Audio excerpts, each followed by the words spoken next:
साथ आज के विशेष प्रांगण में मैं विषय को लेकर आगे बढ़ाऊंगा इन शब्दों के साथ कि हम सारे विद्यार्थी उस तकनीक और तरीका जानेंगे जिससे छत्तीसगढ़ का सारगर्भित चीज़ हम कैसे आत्मसात कर सकते हैं। और मैं राम कश्यप आप सबका इस महाविद्यालय में दिल से आभार व्यक्त करता हूं, मैडम का विशेषकर, जो इतने अच्छे प्रोग्राम्स में बच्चों को मार्गदर्शन के लिए आगे बढ़ाए हैं। और इसमें हम लोग सीधा बात करेंगे कि जियोग्राफी को कैसे कमांड्स करते हैं।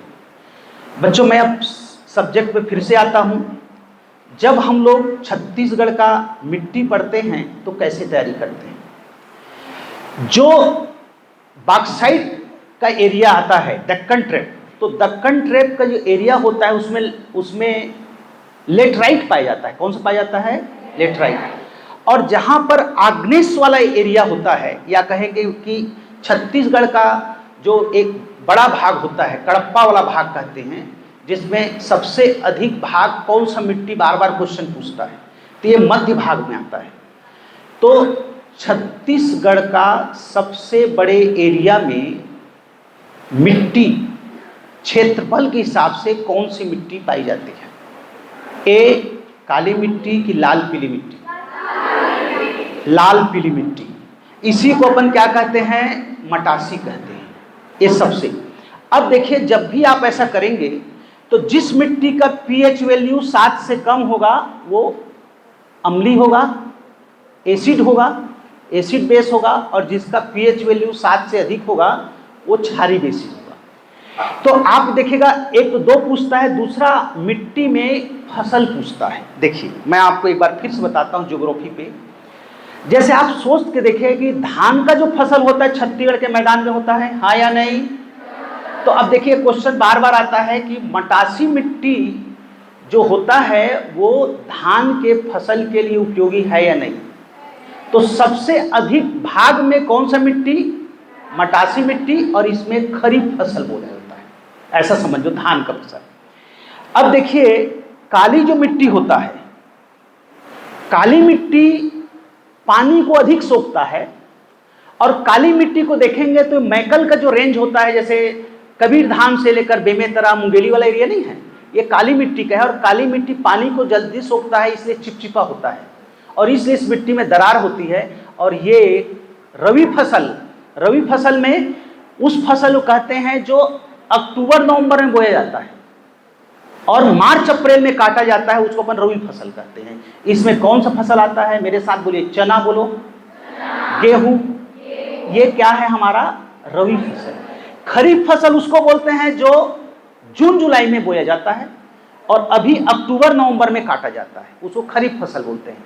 और इसके लिए कौन सा मिट्टी अगर देखेंगे तो अपन मटासी वाला, मोटा मोटा समझने के लिए। मैं बस्तर हूं, बोलो सब लोग। अब मैं थोड़ा सा आपके साथ कम्युनिकेट करूंगा, आपको देखिए कैसे एक्साइटमेंट के साथ मैं तैयार कराता हूं। ये मेरा वैज्ञानिक तरीका यहाँ शुरू होता है। मैं बस्तर हूं, बोलो। अब बस्तर के सबसे नीचे भाग में कौन सा मिट्टी पाई जाती है? क्योंकि वो पहाड़ी क्षेत्र है। और ऐसी स्थिति में कौन सा मिट्टी पाई जाती है, कोई बता सकते हो? लाल रेतीली मिट्टी। कौन सा मिट्टी? तो लाल रेतीली मिट्टी कहाँ? बस्तर। और बस्तर के क्षेत्र में जो फसल होता है बच्चों, उसको बोलते हैं कोदो, कुटकी, मोटा अनाज। बस्तर में कौन सा अनाज मिलेगा? कुटकी और मोटा अनाज। अगर हम छत्तीसगढ़ के मैदानी भाग में पाएंगे तो कौन सा फसल मिलेगा? धान का कटोरा। अगर हम लोग को रवि फसल लेना है, कौन सा फसल? तो क्या मिलेगा हमको? हाँ, चना, गेहूं। अच्छा लगेगा सबको? अच्छा लग रहा है कि बहुत अच्छा लग रहा है? तो इसको बहुत अच्छा लगे, बात जोरदार हाथ ऊपर करें। वाह, वेरी गुड। सब बच्चे अपने लिए जोरदार ताली बजाएं। और मैं सर ये कह सकता हूं, और मैडम जी कहना चाहूंगा, मैडम जी इस क्लास के बाद बच्चे टॉपर तो बनेंगे 100%, और ऐसा पढ़ेंगे कि यहाँ से IAS PSC, वैसे भी इस महाविद्यालय से बहुत सारे विद्यार्थी मेरे हैं जो सिलेक्शन दिए।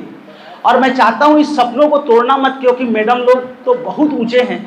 अब इनके बारे में बताऊंगा तो आपको जान के आश्चर्य होगा कि वैल्यूएशन मेन तो यही लोग।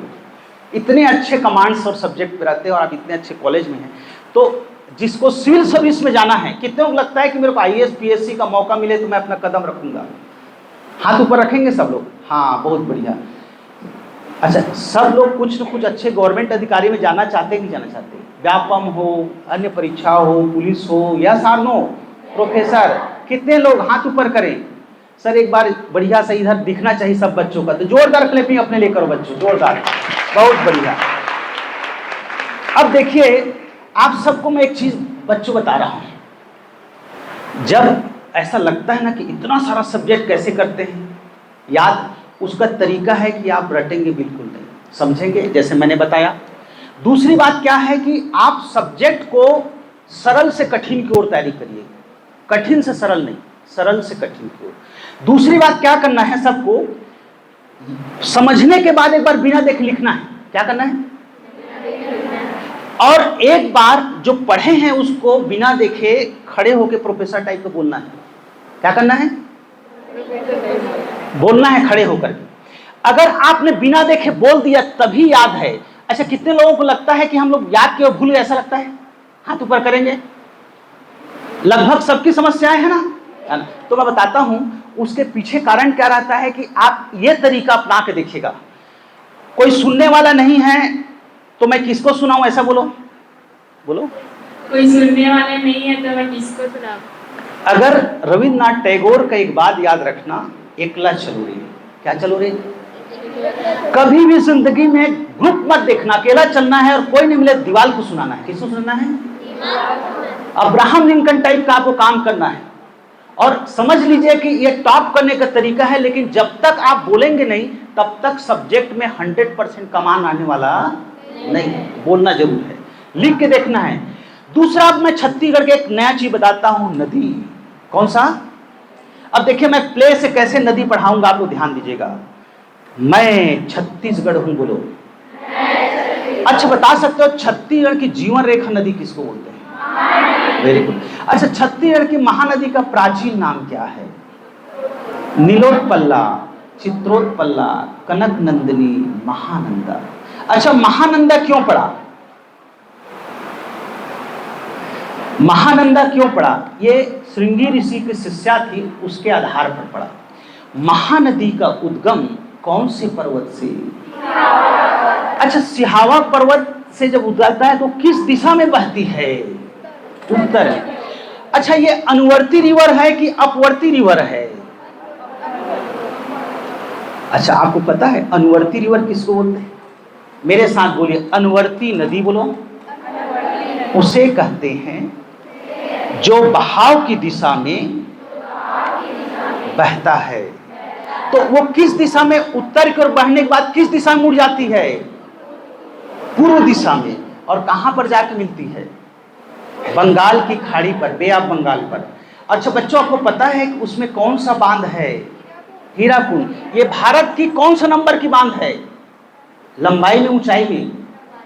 भारत की, बोलो सब लोग। सबसे लंबी बांध हीराकुंड बांध है।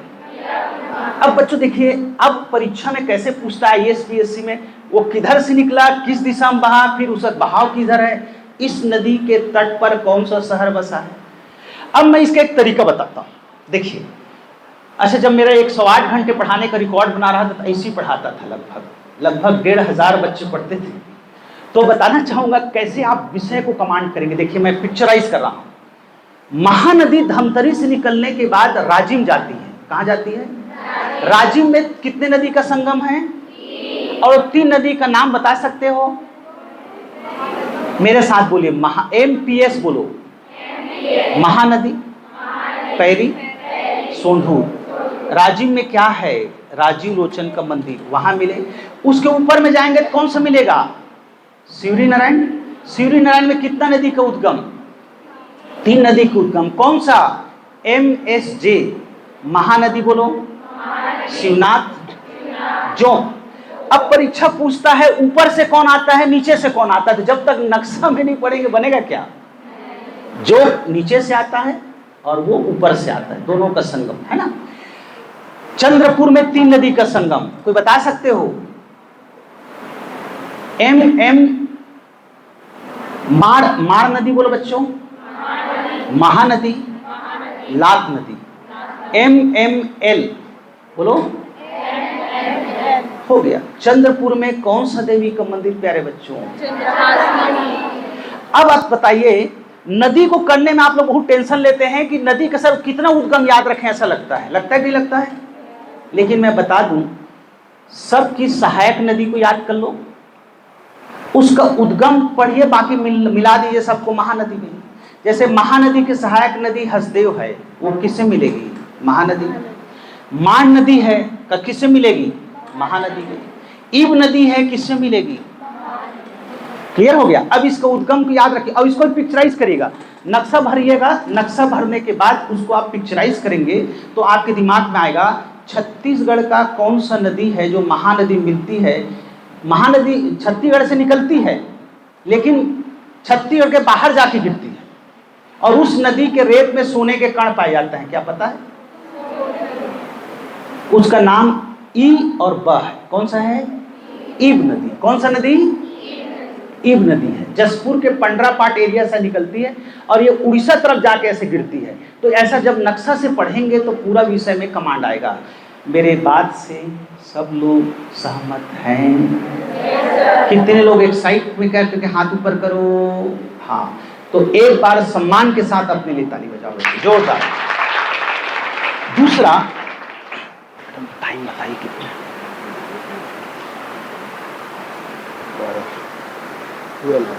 हो गया। हाँ प्यारे बच्चों, एक चीज और, अच्छा मैं हार्डली 5 मिनट के भीतर आपको इसको आगे का क्लास को